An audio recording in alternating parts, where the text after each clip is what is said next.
Patrick Mahomes will play in the AFC Championship game against the Cincinnati Bengals. We have to figure out how they're going to go about that, what the Bengals think they're going to do. We're going to cover it all today on a special crossover edition of Locked On Chiefs and Locked On Bengals coming up next. From the land of the free and the home of the Chiefs, this is the Locked On Chiefs podcast. Well, it's time for another AFC Championship game crossover Thursday here on the Locked On Podcast Network. And if you pay attention to the NFL, you know that means that Locked On Bengals is crossing over with Locked On Chiefs. Again, we're part of the Locked On Podcast Network here. I'm Jake Lisco. He's Ryan Tracy. And we will have you covered today for this crossover episode with the biggest stories, biggest matchups, and predictions for the AFC Championship game. We're free and available everywhere you get your podcasts and on YouTube. So you can hit that subscribe button on YouTube or follow us anywhere you get your podcasts, and we'll be delivered to your devices when we upload our content respectively on Locked On Bengals and Locked On Chiefs every day. We appreciate all of you who make us your first listen. And Ryan, over on Locked On Bengals, we've got the First Listen Club, and I would encourage your listeners over at Locked On Chiefs to join that club of thousands of football fans across the country. Yeah, that's great. We're going to have to put that into practice. Today's episode is brought to you both on Locked On Bengals and Locked On Chiefs by PrizePicks. They're our daily fantasy made easy sponsor. 2 to 5 entries, up to $100 deposit when you use our code Locked On. So you put in 100, you get 100. Check that out over at PrizePicks.com. Lot coming here, and it's a fun time of year. It's been a while since we were on Locked On NFL together, so welcome back. I love this series. This is my favorite matchup. There's always the offseason talk about, is it Mahomes and Allen? Is it Mahomes and Burrow? Is it Allen and Burrow? Is Herbert in there somewhere? It seems lately, at least, it always comes down to these two teams, and your team has kind of had mine's number.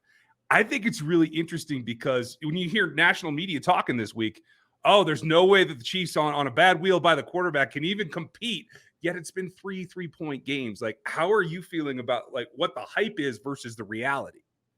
I think if anyone's saying that the Chiefs can't compete, or it's a foregone conclusion that the Bengals will just waltz into Arrowhead and win another football game, is an overreaction to what happened in Orchard Park.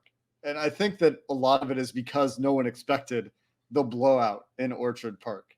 I think that even some of the staunchest Bengals fans out there didn't expect it to look quite that one-sided. Even if they did expect a multiple score win for the Bengals, the running game working the way it worked in that game for the Bengals, the protection holding up as well as it did, the consistent pressure on Josh Allen and his inability to make plays outside of structure. These are all things that I think were surprising, even for the biggest Bengals fans in that game.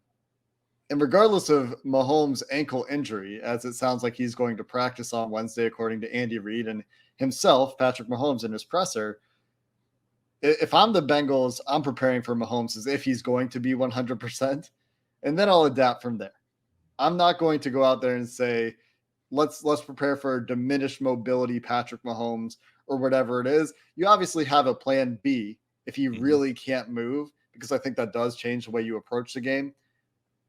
But come on, the Chiefs are a really good football team. Patrick Mahomes is a really good player. Chris Jones is a really good player on the other side of the ball. The secondary is remade for the Chiefs over there. Still got great coaches. So why would this not be a close game? Again, I mean, to me, that's what it is. It's been a close series throughout. I would say in the regular season this year is maybe the most definitive result we've had. Yeah. And the Chiefs still had a chance to win that game before Travis Kelce's fumble and feel like they gave it away at the end, right? And so it's been a tight series. I don't see why that would change. I don't either, honestly. And you're right, Patrick's going to play. It's a over my dead body game for him. There's no way he misses out. But I'm really intrigued to see what the Bengals defense chooses to do. Is Lou going to do what we saw the Jaguars try to do when Henne had to replace him for a little bit? Do you equate Patrick on 80% of an ankle to Chad Henne in terms of mobility? And do you try to be what's been more outlandish and more progressive in sending more after him in the pass rush? Do you blitz him a little bit, knowing he can't escape like he has in the past? Like the X's and O's, the strategy of this ball game, I think is going to be different than what we've seen from the last three. I'm really excited to see how they go about it. Well, and if you hear Patrick Mahomes talking on Wednesday, he's said, the Bengals have approached me differently on defense every time we've seen them. They've got a great plan every time. They've got good players, right? And this is what Patrick Mahomes said. And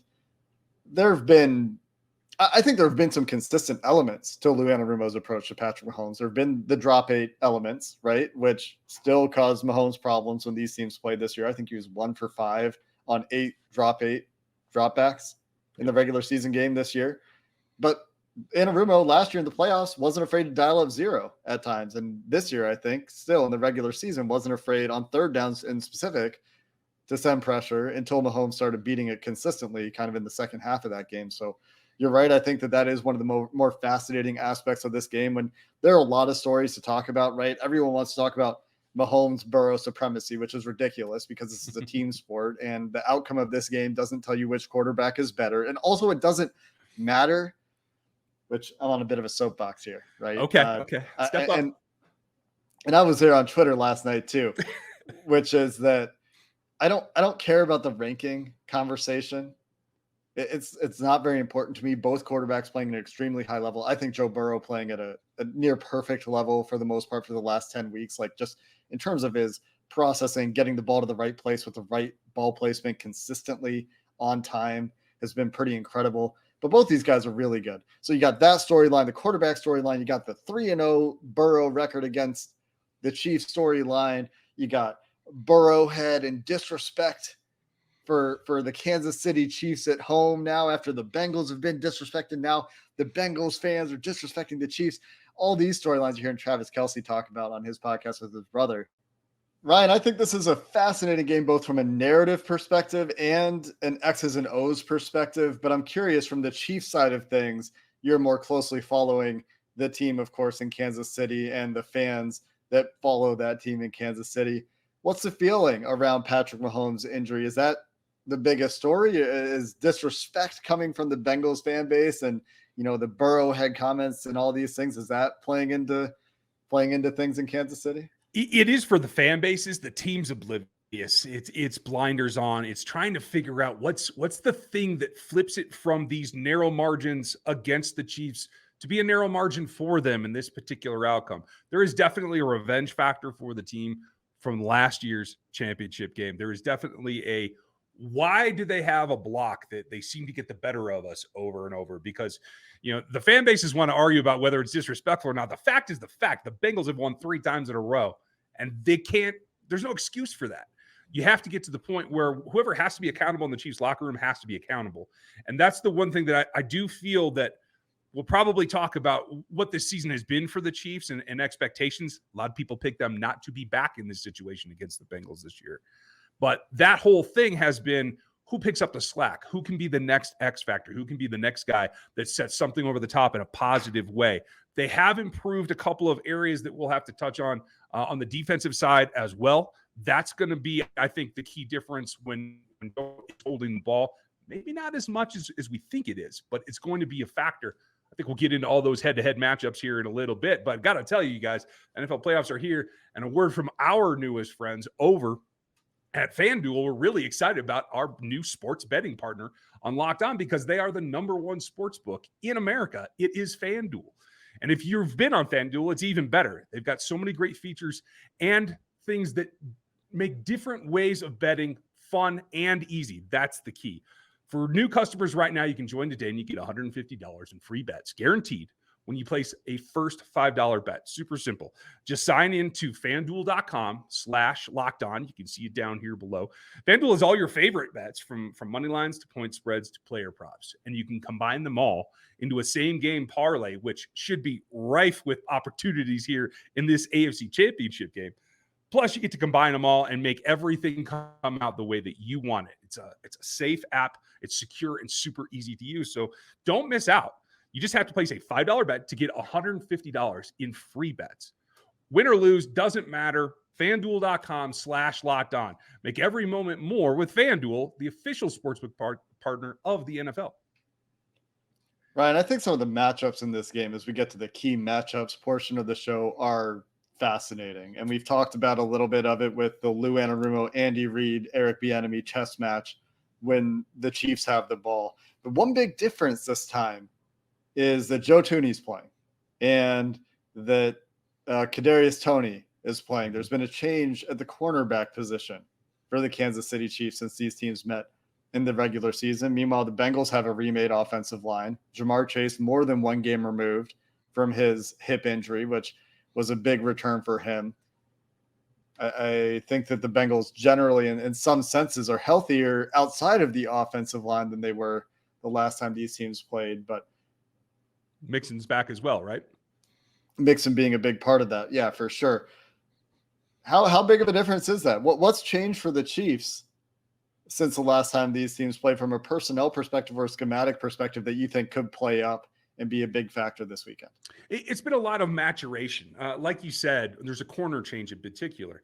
Now, it's not earth-shattering because we're replacing one rookie for another rookie, but we are, and I do prescribe to this concept that after 17 regular season games and now a playoff game, a couple for the Bengals, right? These rookies on Kansas City's secondary aren't rookies anymore. They've seen what they've seen. Now they have to elevate and go into new territory. There's players that go their whole career without playing a playoff game. So for all intents and purposes, they are a regular season veteran player of a year's experience in my book. Now what can you do to elevate your game? Joshua Williams did play last time, and it is going to be Jalen Watson that starts opposite him, but you will see Williams. So there's a definite start point and end point there in terms of maturation of those two young corners. Now, L'Jarius Sneed is still going to be there. Trent McDuffie had been very recently off. I think he was still within his first four games back after he sustained an early season injury as well. His game has evolved quite dramatically as well. There's a lot to be happy about there, but there's also question marks because none of them have been in this situation. You throw in Brian Cook, who's going to be the third safety in this game and has been playing more reps, not only in the box where he's very, very comfortable and has some playmaking ability, but deep as well. And that allows, I think, for Steve Spagnuolo to be more creative than he was able to be in terms of disguising what he's doing with his secondary maneuvers. Is he going to go to more six? Is he going to try to play quarters? What is he going to mix it up with to try to keep Joe off base? That's going to be the big question for me. And I feel like this time, it's more sustainable because the rookies have actually progressed some. And I was very impressed with Trent McDuffie that first time around. He had a number of matchups with Jamar Chase where he just jammed Chase out of the play to the sideline, which you don't see very many corners do to Jamar Chase with his incredible strength and ability to defeat press in general. I thought that was pretty cool. I'm also really interested to see what Spags tries this time because he's had 3 opportunities against this offense, and he's had halves of success.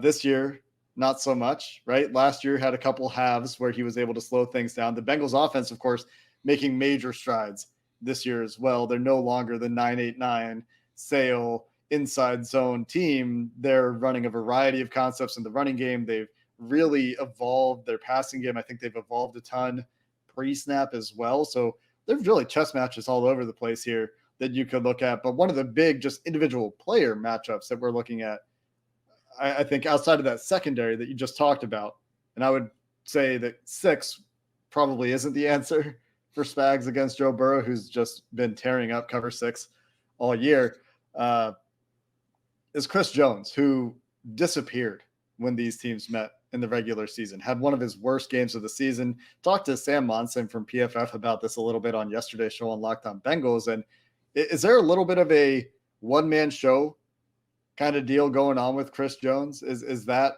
part of what's happening where teams can really key in on him at times and dedicate extra resources there and say, okay, George Karlaftis or Frank Clark or Carlos Dunlap or Kalen Saunders or whoever it is, one of you beat us because we're not going to let Chris Jones do it?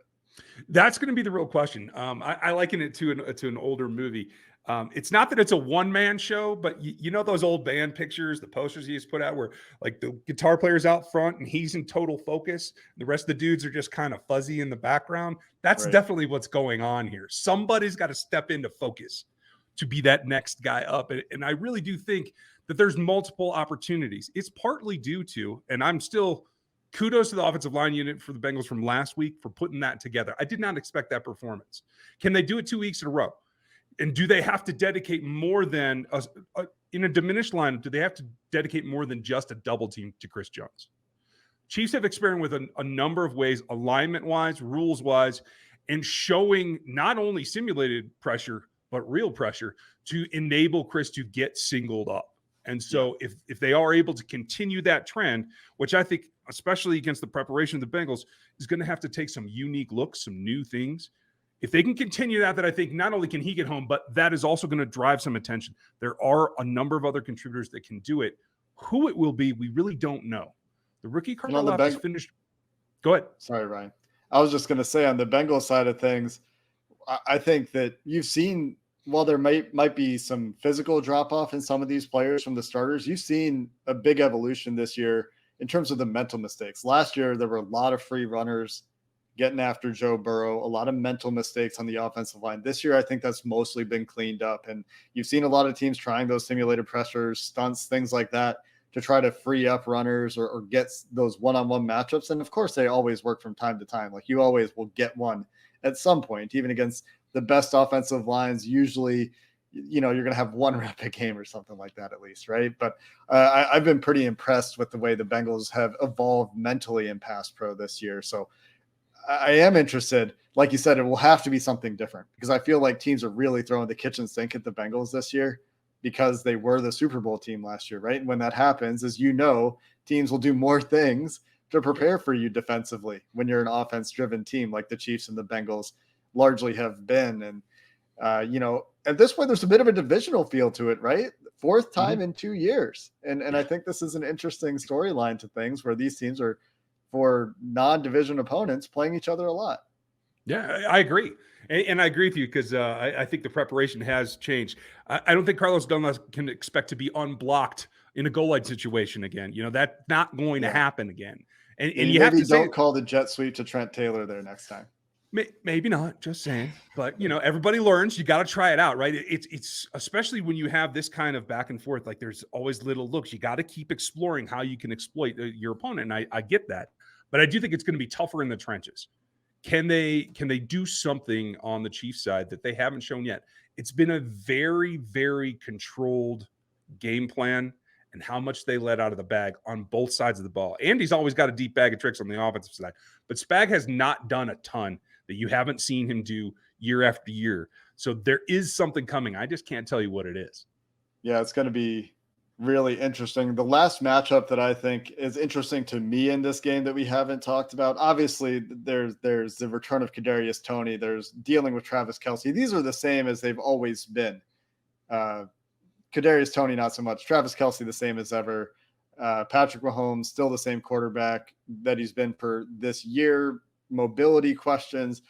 There should be another contained plan for the Bengals there. So just for the Bengals perspective of things, something that I've been talking about a lot that maybe Locked On Chiefs fans haven't heard, is there's been a great contained pass rush plan from the Bengals. On all the occasions they've played against Patrick Mahomes, he's averaging one attempt less outside of the pocket against the Bengals than he is against other teams. He's not performing as well from outside of the pocket against the Bengals as he is against other teams. You're seeing a reduced efficiency as well, where he's holding the ball longer. He's holding the ball 0.3, 0.4 seconds longer against the Bengals than he does against other teams across those 3 games. So these are things that, is changing the look. It's the drop 8 stuff. It's the pass rush plan and the execution of that plan to try to contain Mahomes and not let him be really evasive outside of the pocket. But one of the big differences in this game versus the last game that I wanted to talk about was the return of Joe Thuney, where I think that was a bit of an issue for the Chiefs when these teams played last time. And I do still think Trey Hendrickson is an advantage against Orlando Brown for the Bengals, but that interior offensive line for the Chiefs and the run game, to me, are big X factors in this game. Well, and if you hit the nail on the head, yes, Thuney's return is significant, but it doesn't alleviate the bigger problem of the outside pass rush on the left-hand side. And it doesn't alleviate the fact that despite having what I think is the best interior 3 in football, Andy Reid doesn't run down the middle. He's not going to take advantage of that. He just doesn't want to do it unless he has to. I will give credit. The rookie Pacheco has really, I think, made him think twice about giving him a little bit more run. It's still going to be heavy inside zone. We'd like to see them run more power because we think that helps the running back. Me and my crew over on Rogue ABC and NFL 33, we break down all the film every week, and we've been begging for this for, 3 years, but certainly the last 6 weeks. Yeah. Will they uncork it against the Bengals? I think that's a significant plus because you can have all the debate that you want about whether the running game actually affects the outcome of games or not. In the end, the physicality thing, that's something the Chiefs come up short in. I think we'll talk about that probably in the next segment because I think it's more significant than just this particular run game.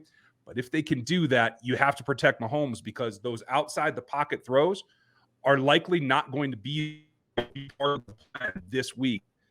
It's going to be a pocket pass. I think that's something that not only the Chiefs trying to get their heads wrapped around, I think the Bengals have to as well. Yeah, I think that you're onto something there, and that's interesting. The lack of taking advantage of those interior offensive linemen because they are great, and Creed Humphrey did a really good job against DJ Reader too, who's been an absolute force for the Bengals in their running game.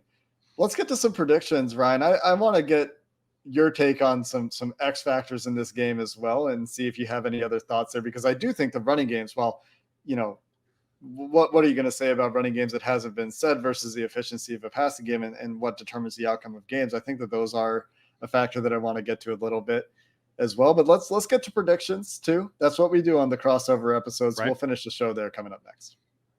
But first, you got to bet the lines, right? That's what you want. A message from our friends over at PrizePicks is the easiest way to play daily fantasy sports. And right now it's Patrick at 265.5. I'm sorry, 264.5. And it's Joe at 265.5. 1 yard difference. All you got to do is choose who goes more and who goes less. Put those two together, maybe with a couple of up to 6 other players, and you can win 25 times your entry amount. It's just that easy. There's no competing against other lineups. You don't have to change anything. There's no picking up or dropping. It's super simple. You can play all the major sports, but we know you don't care. You just want to play NFL, and you just want to play this game, and I don't blame you. So put those together at 60 seconds or less. It's safe and easy withdrawals. They go fast in 30 states and Canada, and all you have to do is go get the app somewhere. You can go to prizepicks.com, play there, or you can get the app on any app store. It makes things easy. And then use that code below my face somewhere over here. It's locked on, and that gets you a 100% deposit bonus. If you put in 50, you get 50. You put in 100, you get 100. If you put in 1,000, you're still only getting 100 because there's a $100 cap on it. So check out that code locked on at prizepicks.com. Before we get to predictions, Ryan, real quick, I just wanted to open the floor for you for X factors. To me, the run games for both teams, keeping these offenses on schedule, especially if Mahomes is limited in terms of his mobility, and that limits his game at all, which I think a big part of his game is his mobility. I still think he's a really good quarterback on half of a leg and a half or whatever it is, but keeping the offense on schedule, keeping the offense in, 2nd and 5, 3rd and 2 instead of 3rd and 8 for both teams, while they're both very capable of converting 3rd and long, it's just better for efficiency to A, avoid 3rd downs altogether with good 1st down running efficiency, and B, staying in 3rd and shorts. What else is there that people aren't maybe thinking about? Because everyone's thinking about the passing offenses and, Sure. Can the Chiefs secondary deal with the Bengals weapons, and what's going to happen with Patrick Mahomes? Can the Bengals again limit his effectiveness, his efficiency? What else? What's the story that people aren't thinking about from the Chiefs' perspective? The number one thing is strategy. How do you go about this game? Is it business as usual? We've seen the Chiefs lose to this team 3 times in a row by trying to do their normal thing of move the ball early, look for your deep shot, try to limit them enough, and just outscore them by a couple of points to get a W, right? That stuff doesn't work. We got to throw that out the window, especially with Patrick's injury. It's got to be tempo and design. You got to get the ball out. It has to be quicker, like you mentioned in the last segment. When you're holding it an extra 4/10 of a second against this particular team, you're doing something wrong. And that's only accentuated by the injury. So it's got to be the quick hitters. And no offense to anybody, Lou or otherwise, you want to run drop 8, there's still holes in that defense. You have to identify and attack them. They do that with efficiency. They get off the run. You supplement by running the ball a little bit, you're in business. I think that's the thing. It's the mental side. I'm not as worried about the ankle as I am about the understanding how you have to adapt to the ankle. And then obviously being able to see what's in front of you. What did the Bengals choose to do this time? The quick game would be such an interesting answer. If Andy Reid just says, you know what, we're going to hit the back foot, the ball's coming out, because that's what the Bengals offense has done lately. Yep. To a significant degree, what you've seen the Bengals do, especially the last couple of weeks where they've had injuries on the offensive line, is the ball's coming out lightning fast.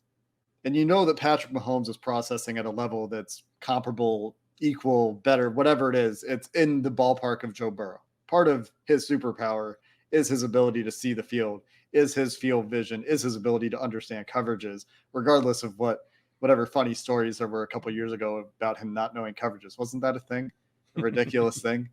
Am I remembering that correctly? No, you have it right. It's shocking, but it's there. Yeah. So the quick game would be a fascinating answer. And then what do you do if you're the Bengals to deal with that?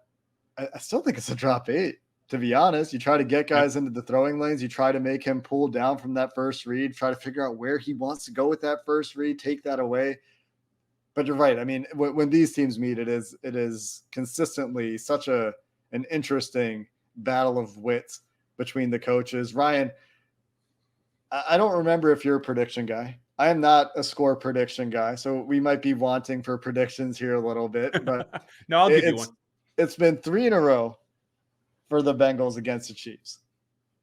They did it last year in Arrowhead. It was another second half last year before this game in the AFC Championship. You know what I said? I said, you're not going to hold Patrick Mahomes and the Kansas City Chiefs to 3 points in the second half twice. And then the Bengals went and did that. The Bengals have been a great second half defense this year as well, with Lou Anarumo getting a lot of credit for adjustments. How do you see this game going? You know, I think it comes back to taking the opportunity that's there. And the one thing that everything we talked about last, and certainly the other X factor that's in this game is the physical part. And this is why I think those 3-point halves have come back to back. And normally I would say you're right. There's no way that repeats itself. But until you take it, and I may be out on a limb here in terms of coverage for Chiefs Kingdom, but I see this as the big brother situation. I don't think the Bengals are a bully. They're just your big brother that likes to knock you around a little bit. Until you go back at them and bring that level of physicality, which the Chiefs have not done in these last 3 games, you got to run the ball, you got to attack them, you got to put them on the ground. I need 5 Trey Smiths out there on offense. That's what I have to have. And if that does happen, then I think they're able to keep it to the point that it is neck and neck like it's been. You can control the turnovers. I think you're right there. I won't go out on a limb. I think the last team with the ball probably wins it. I will tell you it ends up 31-30 Kansas City.